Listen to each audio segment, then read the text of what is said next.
är det första av 4 program om upprustningen i världen och risken för kärnvapenkrig. Det är 4 dramatiska program som skildrar vår tids ödesfråga.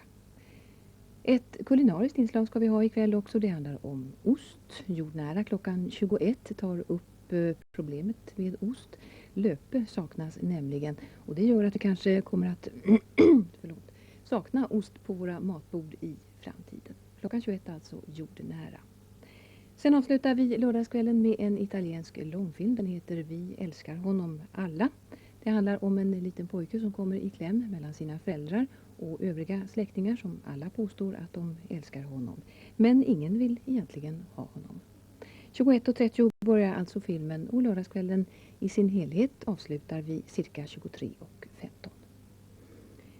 Nu ska vi se det första programmet om upprustning som avslöjar skrämmande fakta. Som till exempel att den amerikanske presidenten har 17 minuter på sig att handla när man identifierar ett anfall med kärnvapenbärande robotar. Nu diskuterar man möjligheten att slå tillbaka innan man hunnit identifiera anfallet, med risk för att utlösa ett kärnvapenkrig av misstag.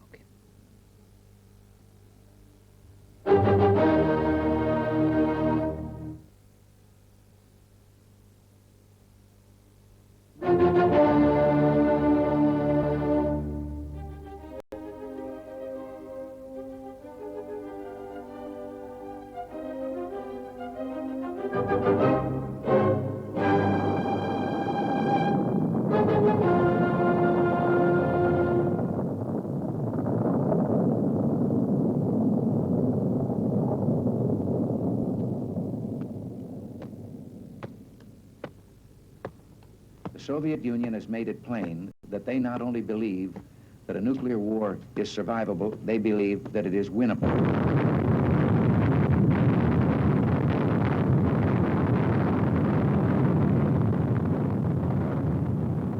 Are you ready for war? I certainly am. Right now? That's right. Do you think the American people are? I don't know.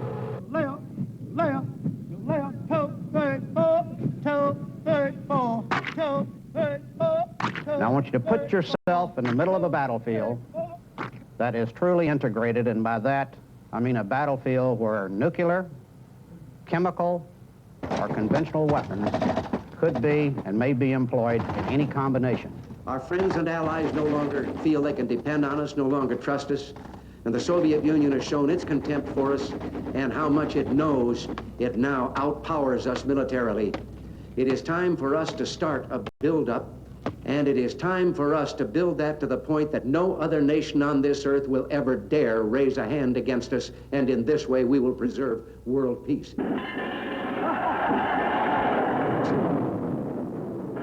Under 100 år har USA hållit sina fiender borta från sitt territorium och utkämpat sina krig på främmande mark. USA har undvikit en direkt konfrontation med sin huvudmotståndare Sovjetunionen, och man har byggt upp sitt försvar i avskräckande syfte. Men priset för detta har varit högt och kommer att bli ännu mycket högre. I fjol antogs det största upprustningsprogrammet i landets historia. Kostnad 1300 miljarder dollar på 5 år. Trots att det rör sig om så stort åtagande har det debatterats mycket lite om olika alternativ och om följderna för det amerikanska samhället. For the next 5 nights, CBS Reports will examine the state of our defenses. Tonight, Bob Schieffer and I will take a close look at the terrifying prospect of nuclear war with the Soviet Union. And in the course of this broadcast, we'll show you, as close as anyone can calculate, what such a catastrophe would be like. What would happen to this community, 2 miles from Strategic Air Command headquarters, 13 miles from downtown Omaha, if a 15-megaton nuclear bomb hits?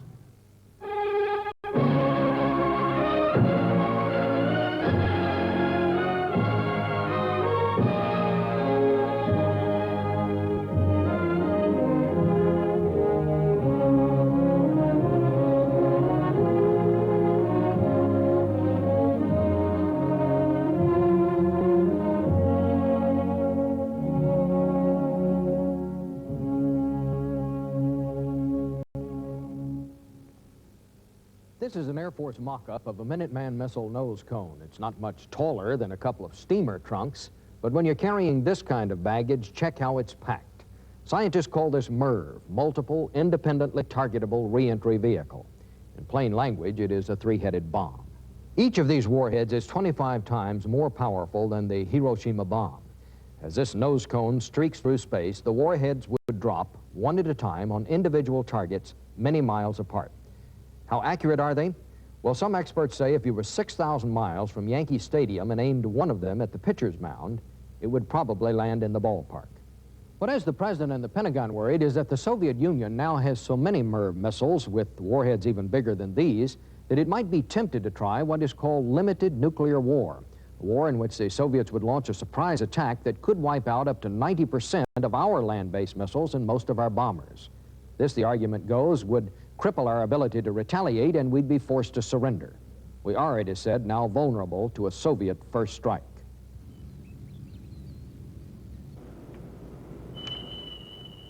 Det är här man skulle upptäcka ett angrepp, och så här skulle det kunna gå till enligt Pentagon.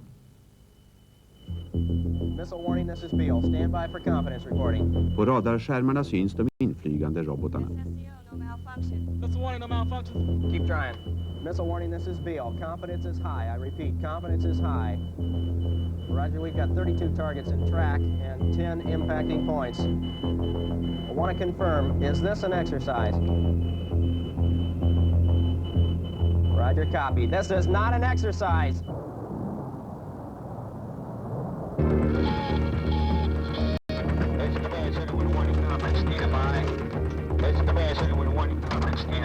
Hello, SAC warning controller, this is the airborne. Confirm inbound missiles on the U.S. Roger, understand. Major Reinhardt, we have 12 sea-launched ballistic missiles inbound on the U.S. now. Okay, I gotta go. Stand by to copy the message. Standing by. Message follows. Alpha 7 8. Strategiska flygkommandots bombplan går upp i luften.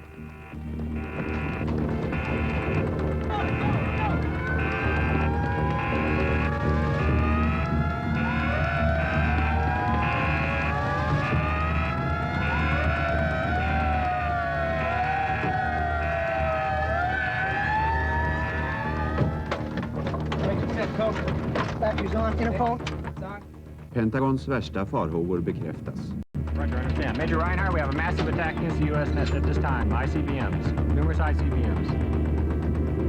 Roger, understand. Over 300 missiles inbound now. Bombplanen lättar just som de första robotarna slår ner.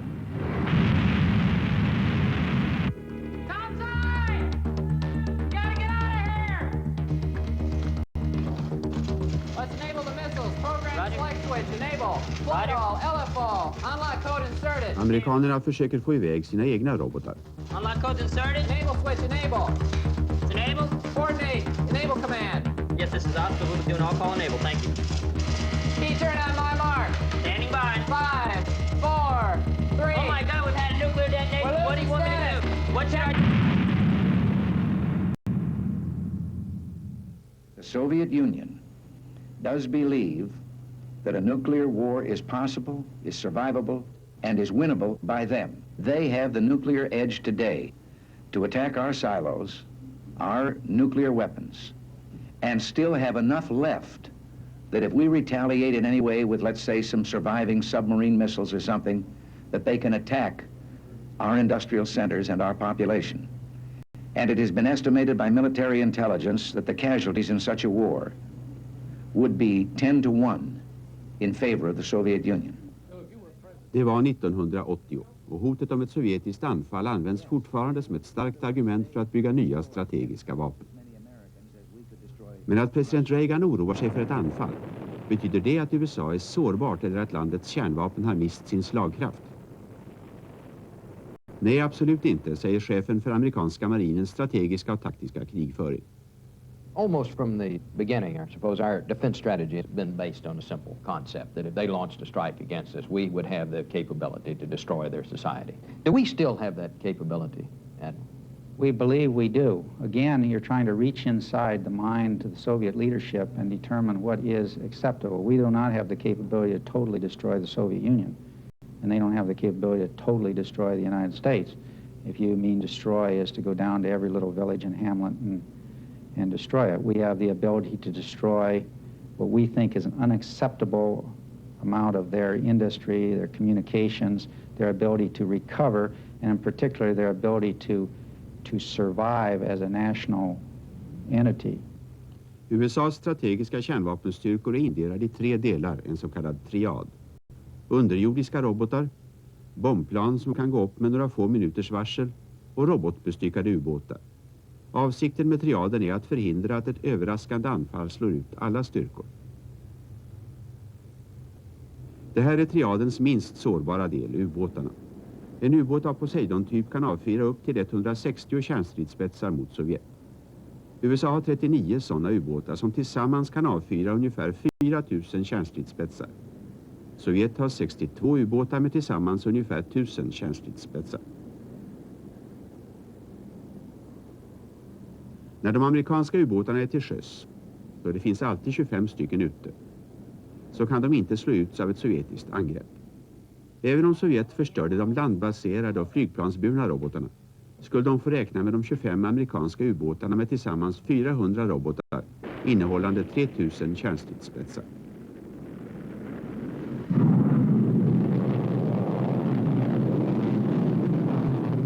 Submarine was primarily designed to destroy Soviet industry and inflict unacceptable amount of damage on the Soviet Union.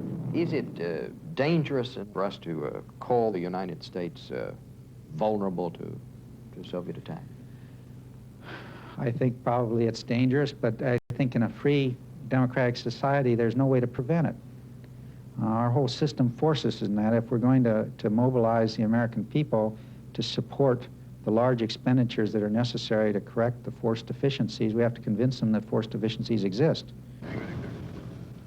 Bombplanet B-52 är nu äldre än en del av sina piloter.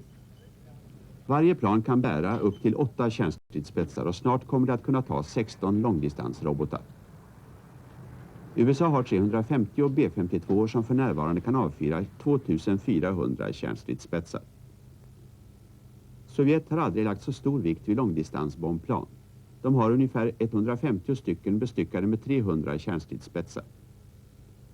Amerikanska flygvapnet ska få ett nytt bombplan B-1, men de gamla B-52 är fortfarande mycket omtyckta av sina piloter.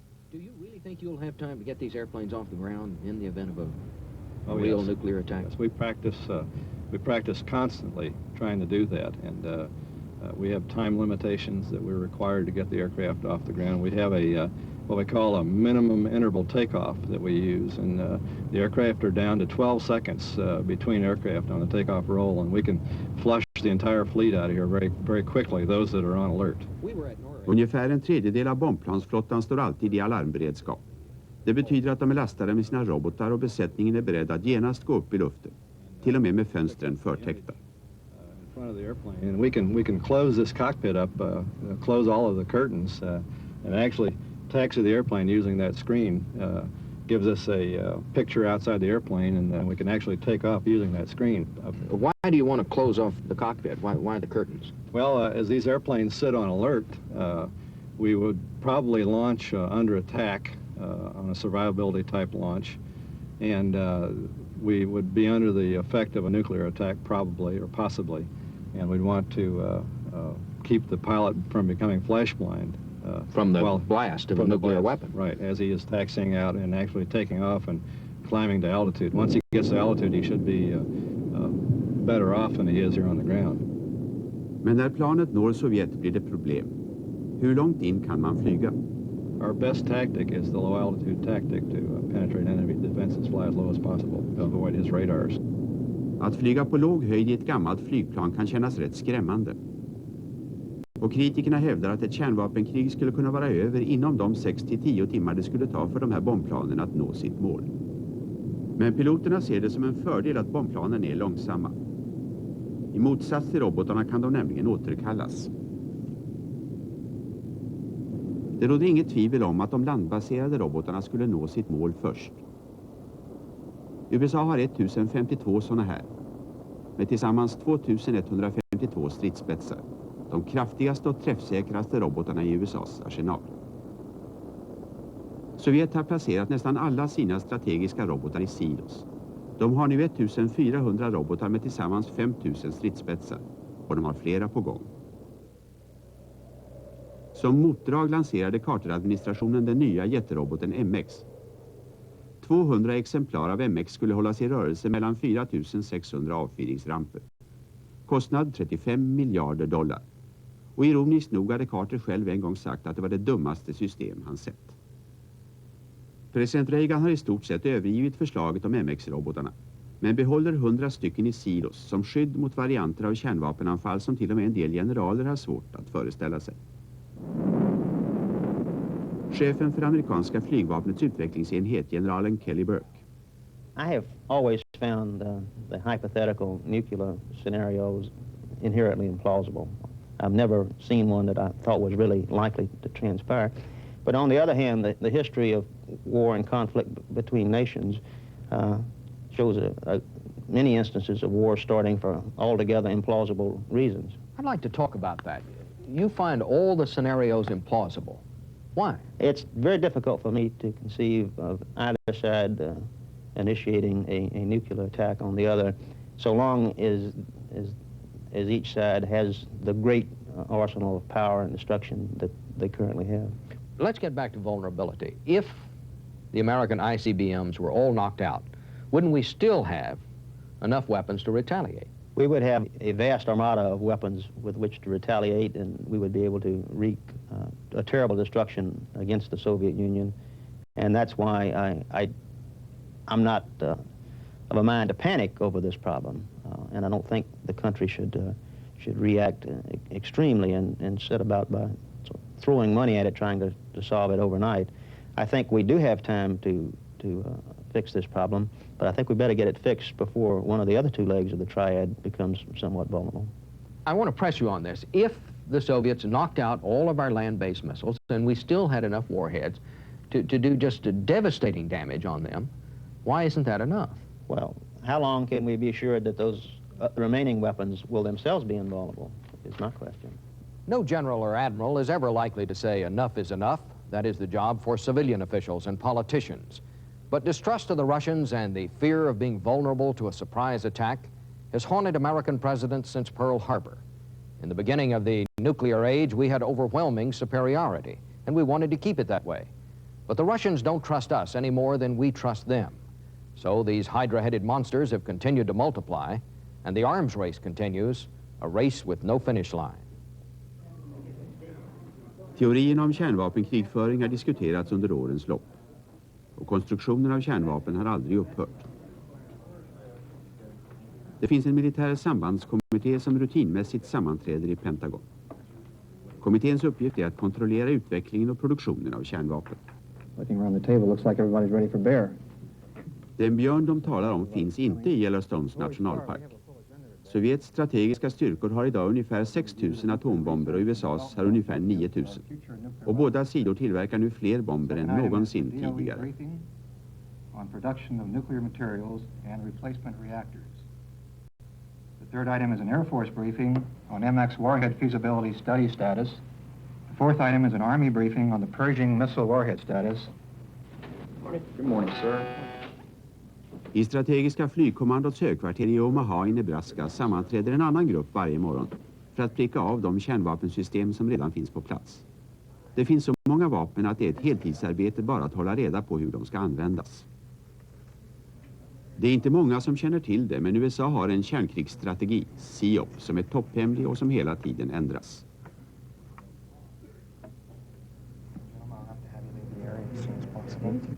Basically, it's the war plan for the United States, which targets individual warheads on U.S. missiles and bombers against targets in the Soviet Union.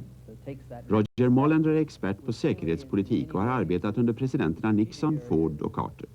As the targets divide up, they really come in these three categories of, say, first leadership targets, the way we sort of target. First, places where we would expect the Soviet leadership to be, both the civilian and the military leadership, and as you might imagine, we are able to identify those targets, we think, pretty well.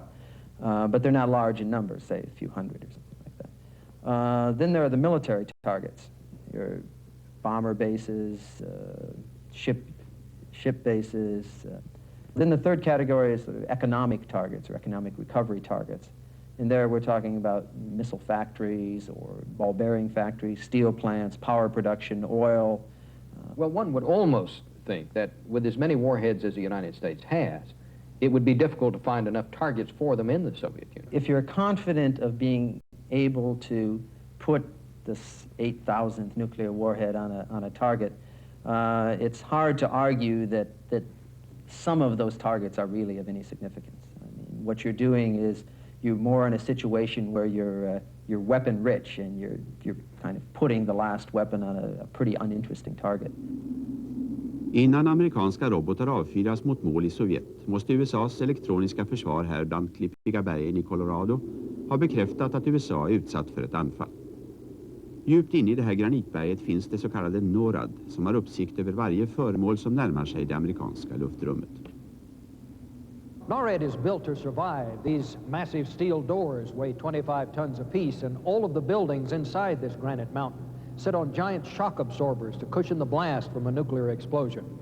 Yet everyone here knows that all of the steel and all of the granite could protect the command post only in the event of a near miss. A direct hit by a large nuclear warhead would turn this 100-million-year-old mountain into an instant tomb. Om Sovjet försökt sig på ett överrumplingsanfall skulle första varningen komma på de här skärmarna. En styrka sammansatt av både amerikaner och kanadensare registrerar alla föremål i luftrummet och behandlar vartenda ett med misstänksamhet.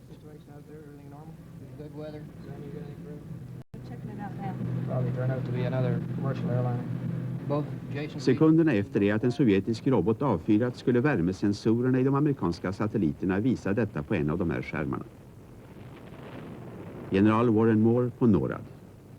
At the outset, we'll have an indication of the launch, and so we'll begin to look at it. Very quickly, the satellite will give you an indication or a fan of where it may be going. And it's looking at it, determining how much power it's got, and it's trying to type the missile itself.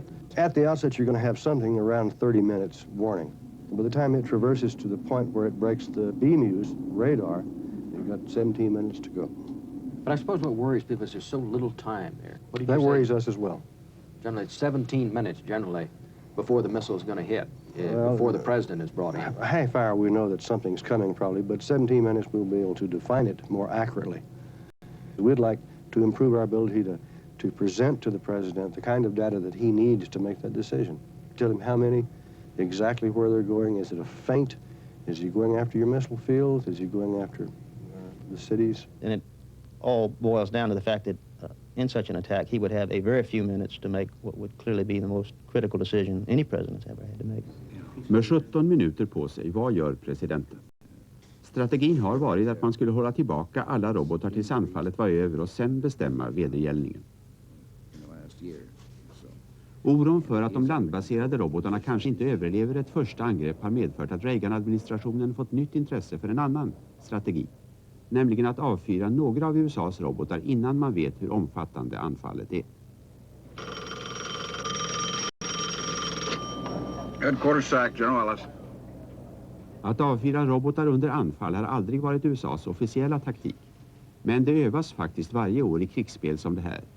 Operation Global Shield. General Ellis, we have indications of multiple ICBM launches threatening North America. This activity is now displayed on the balcony monitors behind you.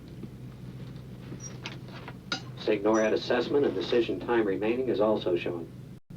We await your decision on positive control loss of the force for survival. Sir, your decision time is shown here. Launch the force under positive control. I'm going airborne. General Ellis och strategiska flygkommandots bombplansflotta försätts i alarmberedskap. Den här filmen från USAs flygvapen talar om att avfyring ska ske under anfall. The simulated enemy strike is confirmed. A mass missile raid on the U.S. is in progress. The order comes in from the president. Execute the retaliatory attack. Message follows. Tango, 6, 3, Delta, Yankee, Tango. That's it. 10 seconds to go. Bombs way out. Roger.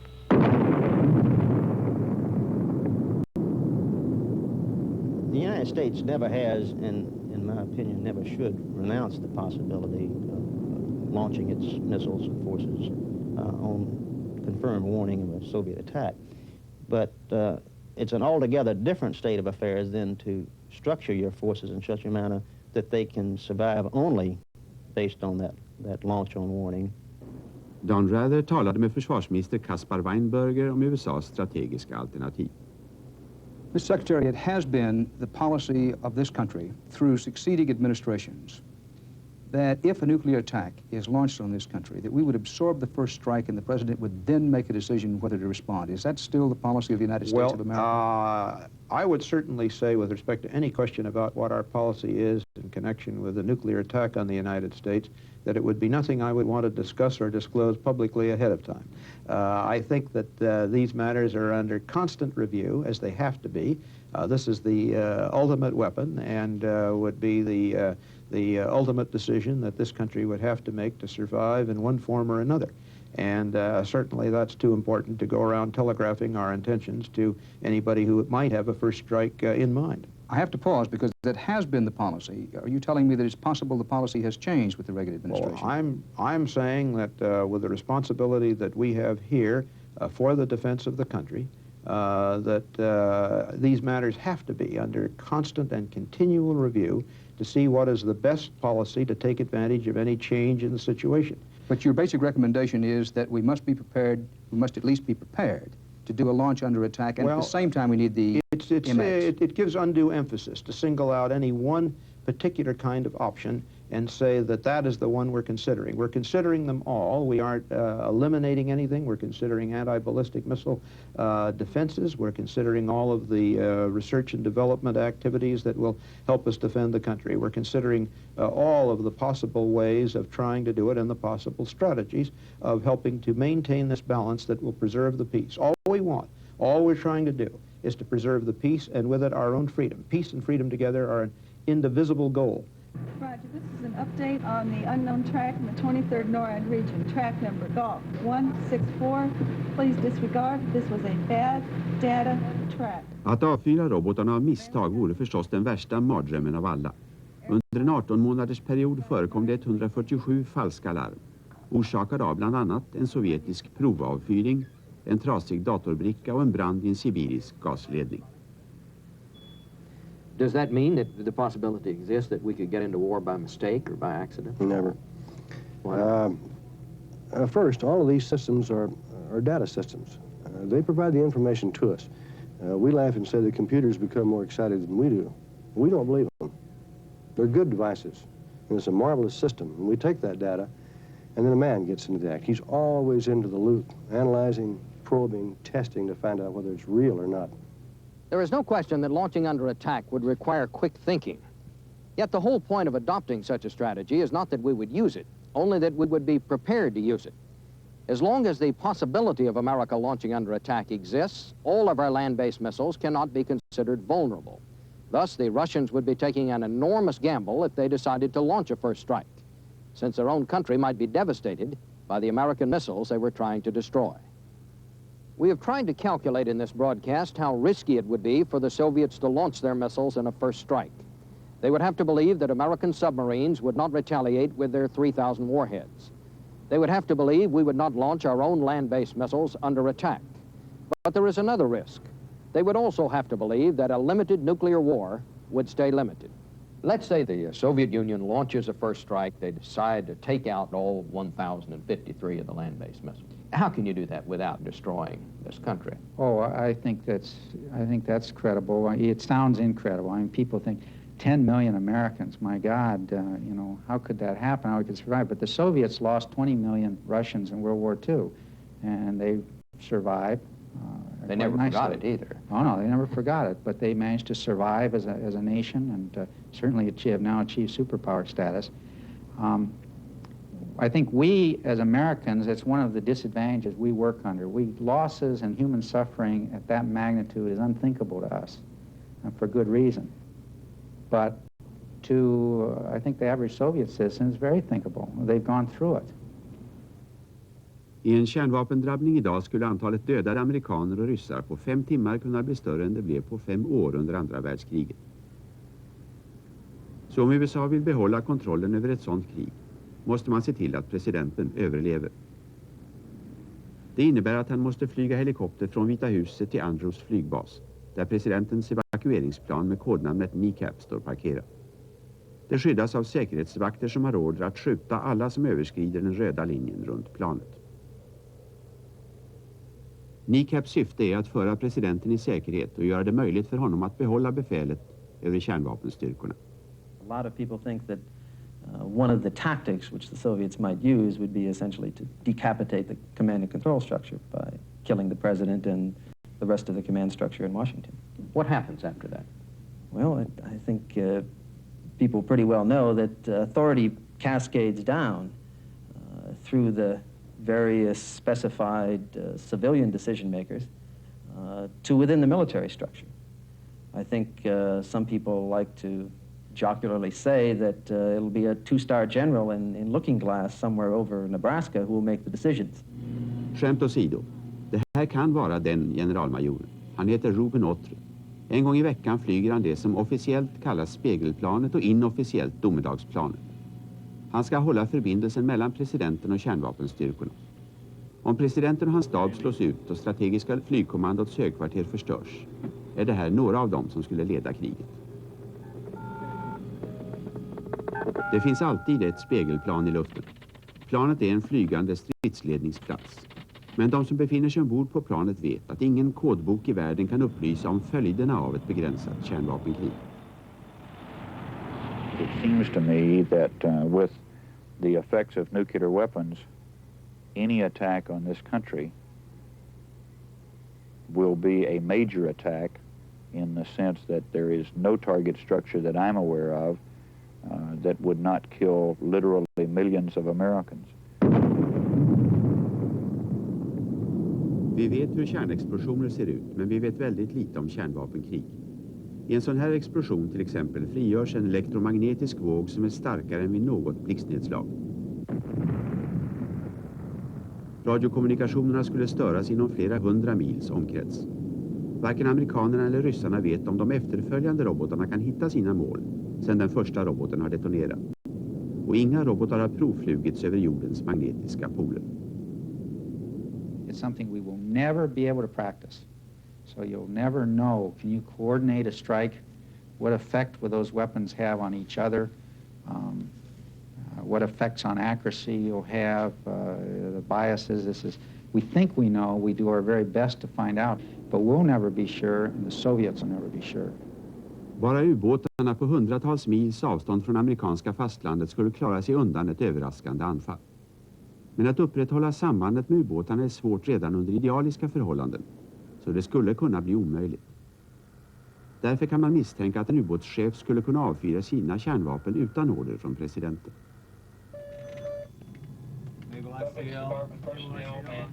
Vi vet att de landbaserade och flygplansburna robotarna inte kan avfyras självständigt. De har inbyggda säkerhetsanordningar. Men hur är det med ubåtarna? Det har aldrig medgivits officiellt förut, men amiral Powell Carter medger nu för första gången att en ubåtschef och hans besättning har befogenhet att avfyra sina kärnvapen i en kris. Och de har förlorat kontakten med sina överordnade. Let's say there was a total blackout in communications. Would you have to have information from the command authorities or from some outside source in order to launch, or couldn't you in fact go ahead and launch? There's nothing on a submarine system that prevents that mechanically through some sort of an interlock system that has to receive electromagnetic pulses from outside the submarine to enable the missile to be launched. No, that's not the case. The whole thing is vested in the integrity of the crew. Även om praktiskt taget hela besättningen måste medverka för att man ska få iväg robotarna, så kvarstår det faktum att varje ubåt kan bedriva ett självständigt kärnvapenkrig. Varje sovjetisk planerare som till äventyrs funderar på ett överrumplingsanfall måste ta ubåtarna med i beräkningen. Ubåtarna skulle fortlöpande kunna utvidga kriget helt på egen hand. Men mer oroväckande är kanske ändå den sorglöshet med vilken strategerna talar om första anfall. Beteckningen begränsat kärnvapenkrig har på något sätt mildrat fasan för ett atomkrig till någonting man kan uthärda. Det antyder att vi skulle ha lärt oss att leva med bomben. Ute på Nordakotas robotfält finns stridsspetsar som är hundratals gånger så starka som Hiroshima-bomben. Men det är vardagsmat för personalen. Okay, let's coordinate the command with everybody else. Everybody is coordinated.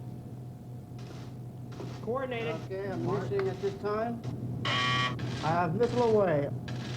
It must be an enormous responsibility. You must, to be in charge, as you two gentlemen are, of the most powerful weapon, I suppose, man has ever devised. Yes, sir. It is a definite challenge. It's more responsibility than I could obtain in a civilian world. And to me, that is job satisfaction. Do you guys actually know which missiles out there in the silos are yours? Yes, sir, we certainly do. And do you know the targets that they're targeted for? No, sir, we do not. You don't know? No, sir. Do you ever wonder? Yes, sir. Sometimes I do. I wonder what the target is. You know, are the people over there thinking of the same way I am? You know, what is that guy over in Minot, what is he like? If we ever go to war, what would our counterparts be, if you will? But it's a question really of being able to use the information as opposed to what it is used for.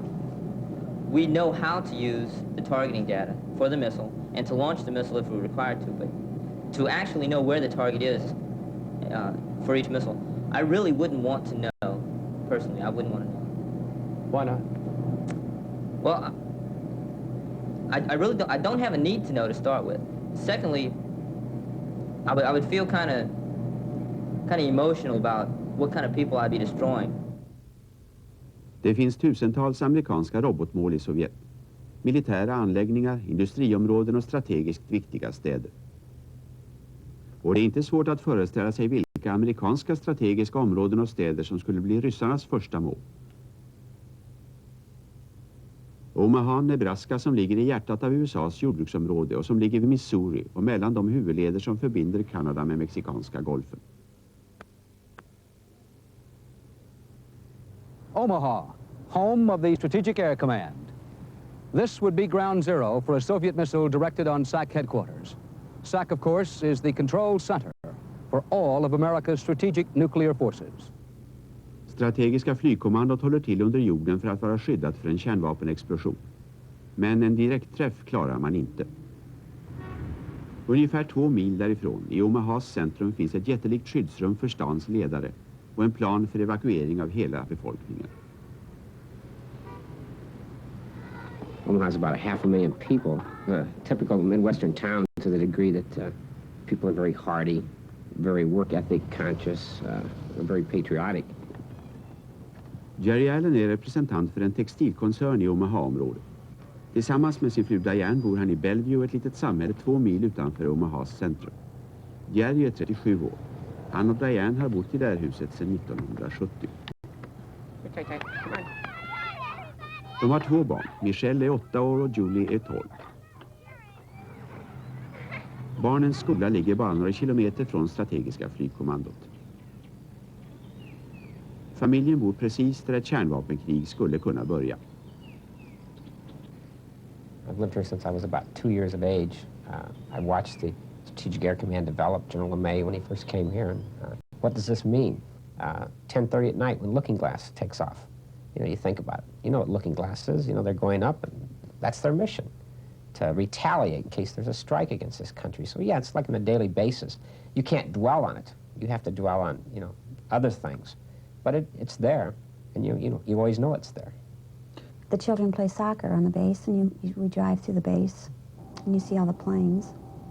And then you start to think about it. I don't think about it day to day. I just don't think about survival. I just think we will no longer be. If you did survive the initial shock and concussion and fireball, you would come out and the radiation levels would be so high that, you know, you would have a limited existence. In Omaha, conceivably, underground, you could survive the concussion if you were far enough away in Omaha. But again, the radiation levels would probably be so high that, you know, you couldn't survive. I can't imagine. It would be just nothing. There would be nothing. It would be barren. It would be very terrifying. I don't know if I would walk down to the bomb shelter knowing my family and everybody I know here is probably going to die right then. I don't know if I'd go down to the bomb shelter. What is there to do? There's nothing, there's no place to go. I can't run home. There's no place to go. You don't do anything. You say a prayer. That's all. Under 53 sekunder framåt ska vi visa vad som händer om en kärnladdning på 15 megaton detonerar utanför strategiska flygkommandots högkvarter. Mrs. Allen är hemma. Barnen är i skolan. Hennes man är på arbete 2,5 mil härifrån.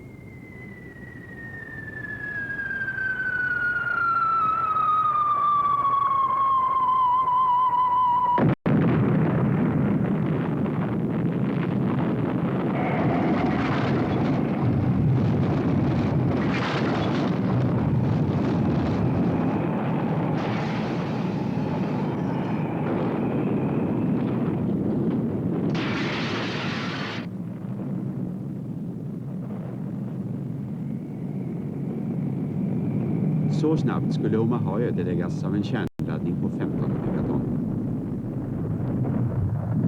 Eldklotet skulle stanna kvar på marken i 20 sekunder och åstadkomma en krater med en halv kilometers radie.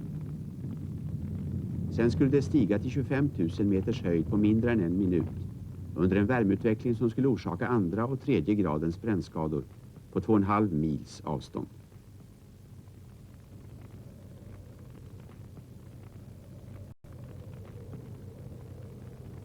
"15 megatons is 1,050 Hiroshima explosions at the same moment in the same place. And there's simply nothing in human experience that serves as a precedent for this." Dr. Jack Geiger, professor i medicin vid City College i New York, och Dr. Kostatsipis vid Massachusetts Institute of Technology har hjälpt oss att göra den här film vi nyss har sett. De har så exakt som möjligt beräknat de fysiska och medicinska följderna av ett begränsat kärnvapenanfall mot Omaha. When you think of one strike 15 miles out of Omaha, you must also remember that the radioactivity from that one strike is going to reach Chicago at levels that will make everybody sick from radiation sickness. Doctor, in terms of the medical effects, both short and long range. Anybody in Omaha that made a reflex glance at the fireball 35 miles away, and Omaha's only 15, would be blinded by retinal burning. There'd be thousands, tens of thousands of people on the side of Omaha that's closest to the SAC base with third-degree burns. There would be skull fractures, there would be ruptured lungs, there would be crushing injuries of the thorax, there would be broken backs, there would be deep lacerations and hemorrhage.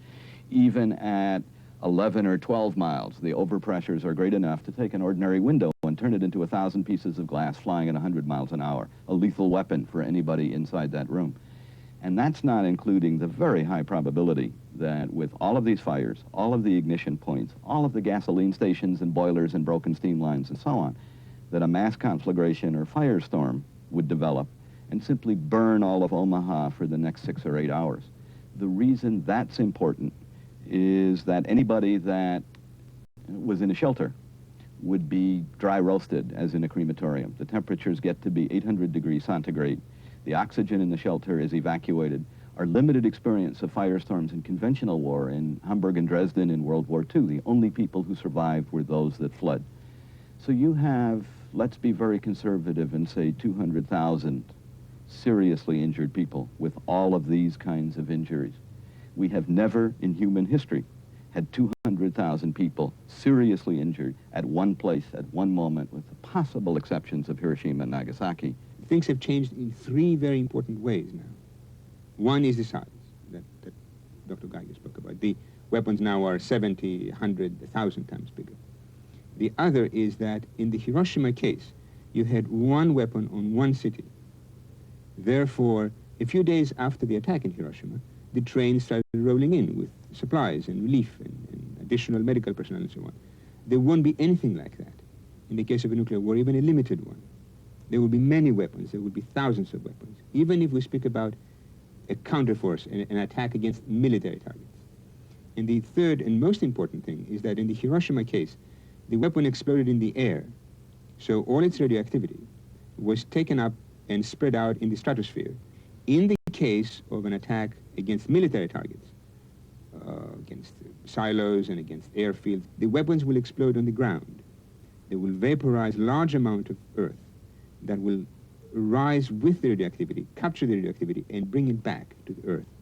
So in this case, we're going to have radioactive fallout, which was not there at all in the case of the Hiroshima bomb.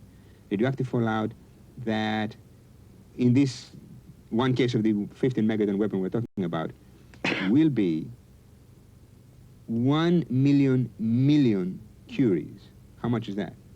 The 3 Mile Island, the accident 3 Mile Island, released 17 curies. In this country, the most advanced medically in the world, or certainly at the very minimum, one of the most advanced medically in the world, are we geared medically to cope with a disaster on this scale? Not at all.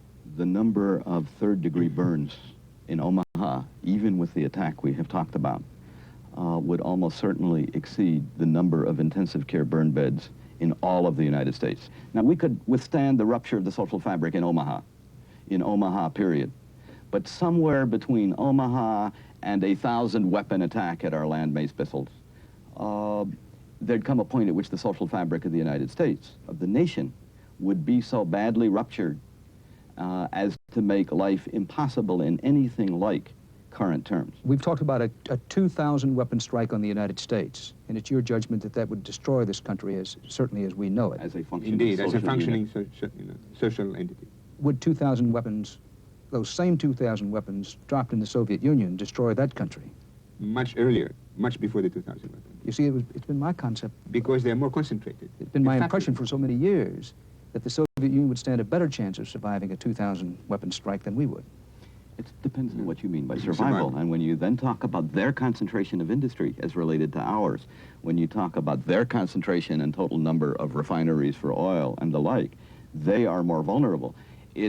They look better only if you look at the dispersion of population and think in terms of biological survival. But biological survival is just postponing death if you don't have the social infrastructure left. And their infrastructure is, if anything, more vulnerable than ours.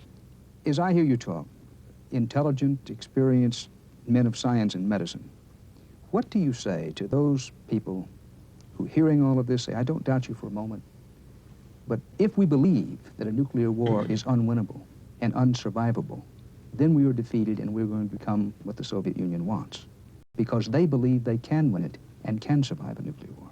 My response is that I don't think for a second that they believe that. They know the physics, they know the biology, they know the calculations as well as we do. I don't think conflict in the world is going to end. I think nuclear conflict, nuclear resolution of conflict, will end the world.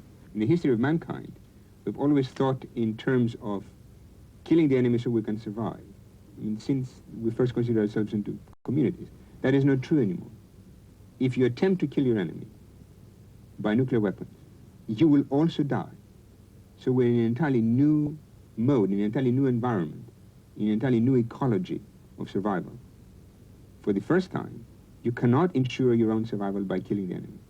The enemy surely can be killed, but you will also be killed assuredly yourself.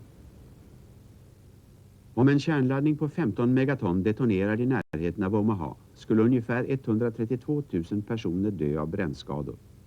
1,5 miljon i strålsjuka. Totalt skulle över 2 miljoner människor dö inom 6 veckor.